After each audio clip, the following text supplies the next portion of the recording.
Totoo nga, para siyang pinapabilog niya yung mata natin. Grabe naman yung lashes natin na yan. Pinadalhan ulit tayo na Eliza or Eliza ba yun? Netong kanilang anime crush na mga series. At meron tayo nung kanilang Twilight Starlit Flare. Ito naman ang effect niya sa ating mga mata daw ay parang anime doll effect. So, excited akong i-try. And let's go. Wala na tayong antayin pa.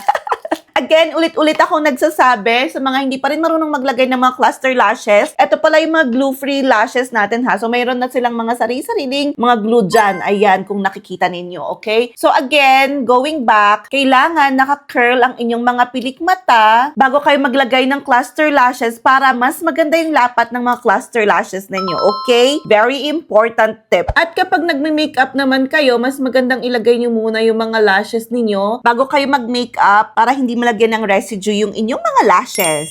Kasi kapag may mga makeup residue na yung mga lashes natin, mahirap nang maidikit itong mga cluster lashes. So, tignan niyo yan. Napaka-tilantik ng aking mata dito sa nila na to ha. Twilight Starlight Flare na to.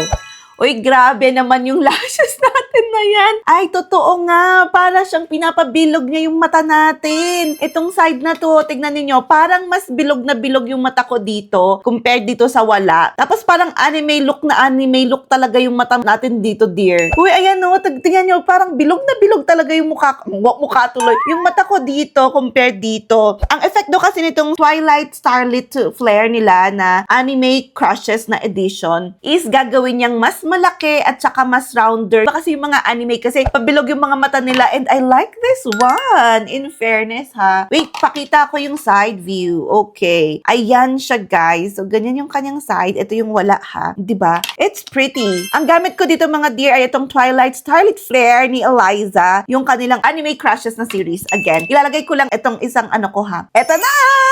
O diba? Lumaki nga talaga yung mata ko. So ganito talaga yung effect nito. Parang anime doll-like talaga ang gagawin niya sa mata mo. And gustuhan ko siya. Ang ganda niya tignan sa camera. As in, tignan niyo yan. Ayan yung kanyang side. O diba? Ang ganda ng pilik mata ko. Oh my gosh. I love it so much. So talagang pinabilog niya yung aking mata na parang obvious na obvious. Parang nag-pop talaga kung pop yung nagpapansin talaga ng bonggang-bongga yung mata ko dito.